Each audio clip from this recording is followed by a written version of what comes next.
இது சிவகங்கை மாவட்டம், இது மதுரை மாவட்ட பகுதி. பக்கத்துல சிவகங்கை மாவட்டம் இருக்கு பாருங்க. நானூறு நாடுக்கு தலைக்கிழமை தமராக்கி. தமராக்கி இன்னும் சொல்ல போனா உங்களுக்கு வல்லடியார் ரோடு இருக்கு இல்லையா, ஏழகத்தம்மன் இருக்கு இல்லையா, தமராக்கில ஒரு ஏழகத்தம்மன் அங்க இருக்கிறாரு. ஐயனார் கோயில் பக்கத்துல இருக்கு, கலிதீர்த்த ஐயனார். அந்த கலிதீர்த்த ஐயனார் கண்மாக்கரையில இருக்கக்கூடிய அவதே மூத்தவ அக்கா, இந்த அக்கா தஞ்சி கதை தெரியல. அத்தம்மனுடைய அக்கா தஞ்சி பஞ்சாயத்து போட்டு வேலை அடைச்சு வச்சா பிள்ளைய நாம. இது ஒரு பெரிய கதை, அது அப்புறம் போயிருவோம். அந்த தமராக்கில இருக்கக்கூடிய ஏழகாத்தம்முடைய ஆலயத்தை இன்னளவைக்கு பச்சத்தண்ணி விளக்க தெரியுது. ஆனா வந்து கூட்டி கொண்டு காட்ட எப்படினாலும் வாங்க, இது உண்மை இல்ல. உண்மை கூட்டி கொண்டாந்து காட்டுறவங்க கிடையாது.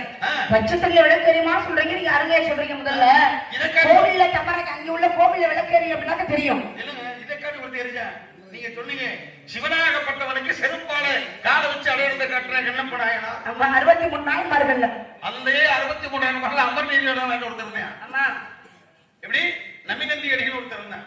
இந்த நமிநந்தி அடிகள் என்ன பண்ணுவாரு, தினசரி சிவபெருமானுடைய ஆலயத்திலே எண்ணெய் விளக்கேற்றி வழக்கமா இறைவனை வழிபடுவது வழக்கம். ஒரு நாள் என்னாச்சு, என சிவனாகப்பட்டது எப்பொழுதுமே பக்தர்களை சோதிப்பார், நல்லவர்களை சோதிப்பார், கைவிட மாட்டான். அப்ப இவருக்கு ஒரு சோதனை, எப்படி நான் விளக்கு போடுறேன் அப்படின்னு விளக்கு போய் என்ன பண்ணி பார்த்தாரு, எண்ணெய் எங்கேயுமே கிடைக்கல. வீட்டுல இருந்து எண்ணெய் தீர்ந்து வச்சு பக்கத்துல போய் வாங்கலாம், கிடைக்க போறாரு, எங்கேயுமே கிடைக்கல. பக்கத்துல கிடைக்கல. அப்ப பக்கத்துல தெரு போகுது இல்லையா, இந்த தெருவுக்கு போறாரு. அது ஒரு அக்ரஹாரம். அப்படின்னா பெருமாளை கும்பிடுற ஐயங்கார் தெரு. இவன் சிவபக்தன், அவன் பெருமாள் பக்தன். அங்க போய் ஒரு ஐயங்கரை பார்த்து கேட்கிறாரு, ஐயா கொஞ்சம் என்ன கடை கொடுங்க, இன்னைக்கு விளக்கு போட்டு நாளைக்கு கடை திறந்து வாங்கி கடமா கொடுங்க அப்படி என்ன கேட்கிறாரு. அவன் என்ன பண்ணுவா, மதத்தை சுப்பரைப்படுத்தவே. மதம் என்ன, இவன் சைவ மதத்தை சேர்ந்தவன், அவன் வைணவ சமயத்தை சேர்ந்தவன். அப்ப என்ன பண்ற, என்னையா சிவன் கோயிலுக்கு தினசரி விளக்குடுவ, சிவன் யாரு, நெற்றிக்கன்ற பிற குற்றம் குற்றவை நெற்றிக்கல்ல வந்தவன், நெற்றிக்கடை உதிச்சு காட்டுறவன். நெருப்பே உன் கடவுள், நெருப்புதே உன் கடவுள். அடிமடி காணாதவனுக்கு அண்ணாமலையாக காட்சி கொடுத்தான் நெருப்பாக. இன்னொரு திருவண்ணாமலை தீபத்தை ஏற்றுறான். இப்படி நெருப்பே உன் கடவுளா இருக்கும் போது அவனுக்கு போய் நீ நெருப்பு வந்து தீபத்தை ஏற்ற போற. அப்படியே அவனுக்கு தீபத்தை ஏற்றுறதுக்கு ஏன் வந்து என்ன கேட்கிற, ஏன் உன்னுடைய சிவனாகப்பட்டவே அதே நெருப்புக்கு சொந்தக்காரன் தான், ஏன் பச்சை தண்ணி வந்து குளத்துல அள்ளி போட்டு ஏற்றி சொன்னானே அப்படின்னு நக்கால பேசிவிட்டேன். அப்பதான் பார்த்தாரு, என்னுடைய சிவனை பத்தி இவன் நக்கால, நீ என்ன தராத உன் விருப்பம், நான் கடை கட்டிட்டு கொடுக்கல. அதுக்காக என்னுடைய சிவனை என்னுடைய தெய்வத்தை நீ இழுத்து படுத்தி பேசுறியா, இறைவா நேரம் வந்தேன். திருவாரூர் இன்னைக்கு இல்லையா, திருவாரூரிலே தியாகராஜ சுவாமியுடைய இடத்துல பத்மாலயம் என்று சொல்லக்கூடிய குளம் இருக்கு, திருக்குளம். அந்த திருக்குளத்துக்கு போனா எம்பெருமான் சிவாயிரமோடு சிந்தித்து இருப்போருக்கு அபாயம் ஒரு நாளும் இல்லை என்று போய் என்ன பண்ண, கை நிறைய சிவனுடைய நாமத்தை சொல்லி பச்சை தண்ணி எடுத்து வந்து ஊத்தினேன். விளக்கு இருந்துச்சு, 63 நாயன்மார்கள் இடமற்றார் நம்பிநந்தி அடிகள் ஆகிறார். இவன் பச்சை தண்ணி முதல் விளக்கத்தினவன். நீங்க எரிமன் கேட்டீங்க, பெரிய வச்சிருக்க 3 வட்டம் எரிய வச்சிருக்கிறாங்க. நம்பிநந்தி அடிகள் எரிய வச்சிருக்கிறாரு, அருப்புராச வள்ளலார் ராமணி அடிகள் எடுத்திருக்காரு, தமராக்கி ஏழகத்த விளைவு எரியுது. இப்படி பச்சத்தனை எத்தனை இடத்துல எரிய வச்சிருக்காங்க. அப்ப நான் சொல்றேன், அங்க கேட்டதுனால நீங்க சொல்றீங்க. சொல்லுங்க. எல்லா விளக்கு இல்ல, சான்றோருக்கு பொய்யா விளக்கு விளக்குன. ஒரு பெண்ணு தெய்வ விளக்கு ஒண்ணுமா, ஒரு பெண்ணு விளக்கு ஒண்ணு. விளக்கம் எப்படி இல்ல, ஒரு பெண்ணை திருமணம் பண்ணி வீட்டுக்கு வர வைக்கலாம். ஆமா, மருமகளே மகளே வாவான்னு கூப்பிடுறாங்க. ஆனா முதல் முறை அந்த புகுந்த வீட்டுக்கு வரும்போது என்ன கொடுப்பாங்க, கையில என்ன விளக்கு கொடுப்பாங்க. என்ன அந்த விளக்க கொடுத்து பத்த வைப்பாங்க. வாழ்க்கையில பிரகாசமாக இருக்கணும் அப்படின்னு சொல்லி புகுந்த வீட்டுல வரத வீடு மாதிரி நினைச்சு வீடு இன்னைக்கு அணையா விளக்கா காப்பாத்த வேண்டிய ஒரு கடமை தாயே விளக்க ஏற்றுமா சொல்லுவாங்க. ஆமா, ஆனா அதே விளக்கு வந்து பொம்பளையோட எப்படி உப்புறா தெரியுமா, எப்படி கவிஞன் இருக்கேன் பாரு. உலகத்துல கருத்து சொல்றதுக்கு 1000 கருத்துக்கள் இருக்குங்க. ஒரே வார்த்தையை சொன்னேன், எல்லா விளக்கும் விளக்கல்ல, சான்றோருக்கு பொய்யா விளக்குன்னா. ஆனா அதே விளக்க போய் தெரியுமா, விளக்கு ஒளியும் வேசிய நட்பு வேற மாட்டா.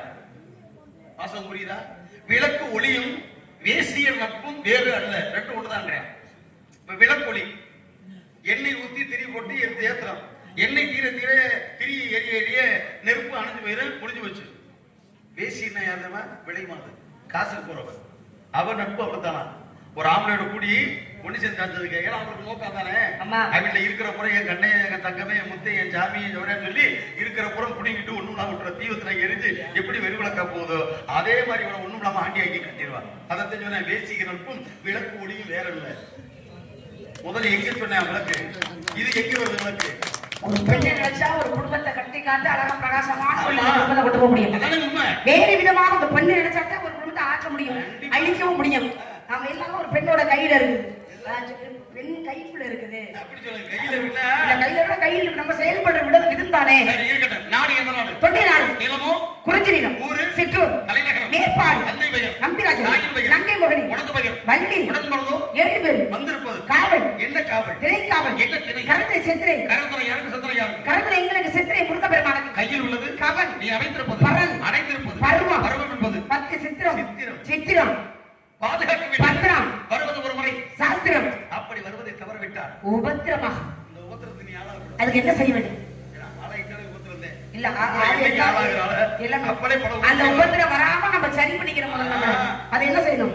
பெண் அந்த இடத்துல பெண் புத்தி என்ன கட்டி எழுத்தாலும் வச்சுதாலே பெண் புத்தி என்ன பெண் பத்தி பின்பத்தியா ஏன் ஆம்பளை பத்தி அவசர பத்தி சொல்றாங்க. ஏன் சொல்றாங்க?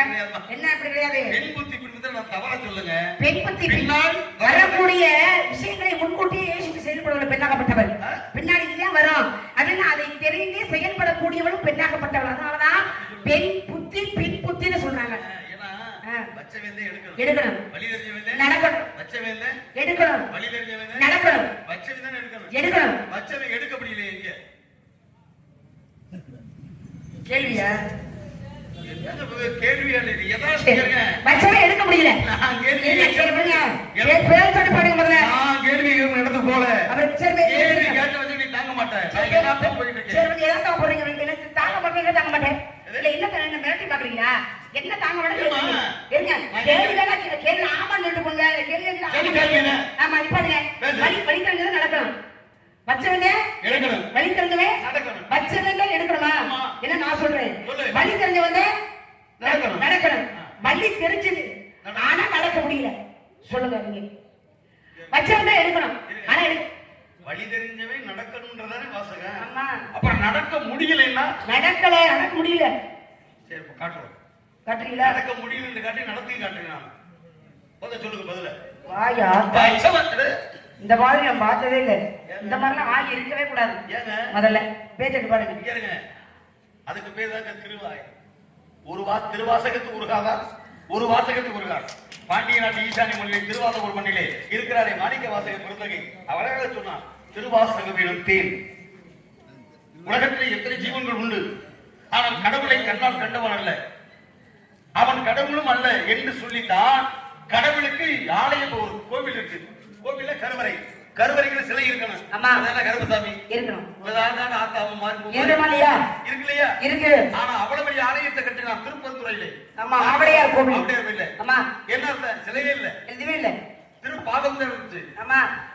நீ சொன்னீங்க செருப்பு. நான் கேட்கிற பெருமாள் கோயில் இருக்கியா? பெருமாள் கோயில் போய்க்கிறேன். சாமி கும்பிடுறியா? சாமி கும்பிடுவான். என்ன பிரசாதம் தருவாங்க? என்ன பிரசாதம் தருவாங்க பெருமாள் கோவில்ல? தீர்த்தம் தருவாங்க. துளசி தீர்த்தம் தருவாங்க, குங்குமம் தருவாங்க. ஆமா. கொடுத்துட்டு ஐயர் போயிட்டு உள்ள வருவாரு. ஆமா. அர்ச்சகர் வருவாரு. நீங்க கொஞ்சம் நில்லுங்கோ அப்படிவாரு. நில்லுங்கோ. எதுக்கு? ஏனுக்கு சொல்றாரு? திருப்பி உங்களை வந்து இப்படி கும்பாவள கவுத்துவார் தலையில. ஆமா, தலையில வைப்பாரு. ஆசீர்வாதம் பண்ணுவாரு.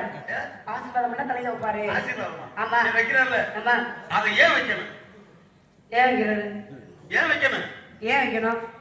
தெய்வத்தோட அருளாகப்பட்டது நமக்கு கிடைக்கணும் அப்படின்னு சொல்லி வைக்கிறாங்க. ஆமா. சொல்லலையா? நம்ம உள்ள போய் தெய்வத்தை வந்து நம்ம வெளியில இருந்து வணங்க முடியும். அதுக்கு தேவை என்ன காரணம்? என்ன காரணம்? விஷயம் இருக்கு. நீ சொன்னீங்க இல்லையா? 63 நாயன்மார்கள், ஆழ்வார்கள் 12 பேர். 12 பேர். ஆழ்வார்கள் 12 பேர். 12 பேர். இந்த 12 ஆழ்வார்கள் நம்மாழ்வார் ஒருத்தர் இருந்தார். அவன் தான் இறைவனோடு இறைவனாக இரண்டரை கலப்பதில் முக்கியத்துவம் வாய்ந்தவன். பிறக்கும் பொழுது நான் கேட்கிறேன், ஒரு ஜீவன் பிறக்கிறான். முதலில் தாயோட மார்பிலே பால் குடிக்கணும். அடுத்து அப்படி சொத்து அனுபவிக்கணும். ஆசை இல்லாதவன் அரை மனிதன். மனிதனா பிறந்ததுக்கு ஆசை இருக்கும்ல, இருக்கணும். ஆனா என்ன பண்ணா, எல்லா குழந்தையும் கருவறைக்குள்ள தானே வருது. இந்த சிசு நம்மாழ்வார் என்ற குழந்தை தாயின் கர்ப்பத்துல கருவறைக்குள்ள இருக்கும் பொழுது, நான் இந்த உலகத்திற்கு வெளியில வரும் பொழுது எனக்கு எந்த விதமான ஆசையும் இருக்கக்கூடாது. மண்ணாசையாக, பெண்ணாசையாக, பொன்னாசையாக, பற்றற்றவனாக அந்த உலகத்திற்கு வர வேண்டும் என்று தாயுடைய கற்பத்தில் அப்படியே உள்ள உதச்சி தாயுடைய கற்பத்தை இந்த ஆசைகள் வரும்ல. ஏன்னா ஒரு பெண்ணாகப்பட்டவள் ஒரு குழந்தைக்கு எப்படி உயிர் கருவறைக்கு போகுது? இவர் சாப்பிடுற சாப்பாடு ரத்தத்தோடு தானே போகுது. அப்பதான் சொல்லுவாங்க, ஏமா கர்ப்பத்திலே இருக்காடா, நல்ல பேச்சுக்களை கேட்கணும், நல்ல பாட்டுகளை கேட்கணும், நல்ல சொற்பொழிகள் கேட்கணும், அப்பதான் நல்ல புத்தி பிள்ளைக்கு வரும். இது உண்மை. அப்ப என்னாச்சு, அந்த உணர்வு இருக்கும் பொழுது இந்த கருவறைக்குள்ள இருக்கிற இந்த சிசு என்ன பண்ணிச்சான், இவன் என் பிள்ளைக்கு நல்ல பெரிய ஒரு 4 மாடி வீடு கட்டி வைக்கணும், நகரட்டு எடுத்து வைக்கணும், அந்த தோப்பு சொத்துவார் இப்படி இவன் நினைச்சு என்ன பண்றது, நம்ம பிள்ளை கேட்கணும் என்ன வரும் இல்லையா? அப்ப இந்த எண்ணம் உள்ள வரும்போது அவன் ஓய்வு மதிப்பான ஆத்தார இது எனக்கு தேவையில்லை. இந்த உலகத்தில் எந்த விதமான பட்டுகளும் என்னை நாடக்கூடாது, அப்படி ஒருவனாக என் தாய் வகுத்தினால் பிறக்க வேண்டும் என்று எண்ணம் கொண்டவன் நம்மாழ்வார். அவனுடைய அந்த கால் பாதை எத்திர ஆசைகளுக்கு அப்பாற்பட்டு அந்த பாவத்தை தான் அங்கே சடாரி என்று சொல்லக்கூடிய அந்த கும்பாபிளையா, அதுக்கு பேர் சடாரி. அந்த திருப்பாவத்தை அங்கே குறிச்சு இந்த உலகத்தை வாங்க வந்துட்டீங்க, கோயில் வந்துட்டீங்க, நல்லா கும்பிடுங்க, ஆண்டவரை வேண்டுங்க, எல்லாரும் நல்லா இருக்கும் எண்ணிக்கங்க. உலகத்துல எந்த ஆசையும் நமக்கு நடந்தோம்லப்பா, அப்படி ஆசைப்படாதீங்க அப்படின்ற காரணத்தை அவனுடைய திருப்பாவம் குறித்த அந்த சடாரியை பக்தராலையும் நம்மளுடைய தலையில வச்சு எடுக்கிறேன். ஆசைகளுக்கு அப்பாற்பட்டு வாழுங்கப்பா வாழ்க்கை. ஏன் வைக்க சும்மா காரணமாக யாரும் குரல் கட்டுவது எடுக்கணும் எடுக்க முடியல. ராமாயண கூற்று, ராமனாகப்பட்டவன் ராமனே சொன்ன மட்டும் செஞ்சிடறான். ராமனாகப்பட்டவன் ராமனே சொன்ன 2 பேருக்கும் போரு கடைசியில கொண்டுறான். காரணம் என்ன அப்படின்னாக்கா, விபீஷன் சொல்றான், என் அண்ணனுடைய உயிராகப்பட்டது இங்கதான் இருக்கு, வயிற்றுக்குள்ள ஒரு கலசமாகப்பட்டது இருக்கு, அந்த கலசத்திற்குள்ளதான் அந்த உயிராகப்பட்டது இருக்குன்னு யாரு? தன்னுடைய தம்பி சொல்ற, ராமேஸ்வருடைய தம்பி தான் விபீஷன். போய் சொல்ற ராமனுக்கு தெரியல எப்படி இவனை உயிரை கொள்றது அப்படின்னு தெரியல. அப்ப இந்த விஷயத்த சொல்றான். இந்த விஷயத்தை கேள்விப்பட்ட உடனே இப்படி இவனை குண்டாவே ஜாகுவேன், அது அதன் வழியை பயன்படுத்தி கொள்றேன், செத்துட்டேன். யாரு? ராமேஸ்வரன். அப்ப என்னாச்சு, இலங்கைக்கு அரசனாக முடிசூடப்படுகிறார் விபீஷணன். பிறகு அயோத்திக்கு வந்து அயோத்திக்கு அரசனாக முடிசூடப்படுகிறார் ராமன். ராமனுடைய பட்டாபிஷேகம், விபீஷணன் வர்றான், எல்லாம் முடிஞ்சது. அப்பதான் ராமன் என்ன பண்றாரு, ஒரு சிலையை கொடுக்கிறாரு. யாருக்கு? விபீஷணனுக்கு. அரங்கநாதர் என்று சொல்லக்கூடிய சிலை பெருமாள் தான். அந்த சிலையை கொடுக்கிறார். சிலையை கொடுத்து என்ன பண்றாரு, இந்த சிலையை கொண்டுகிட்டு போகணும், ஆனா எங்கேயுமே வைக்க கூடாது, எங்கேயுமே வைக்க கூடாது. வச்சா வைக்காம கொண்டுட்டு கையில கொண்டு போங்க அப்படின்னு சொல்றாங்க. என்ன பண்றாங்க, கொண்டுட்டு போறாங்க, கையில கொண்டுட்டு போற வரல.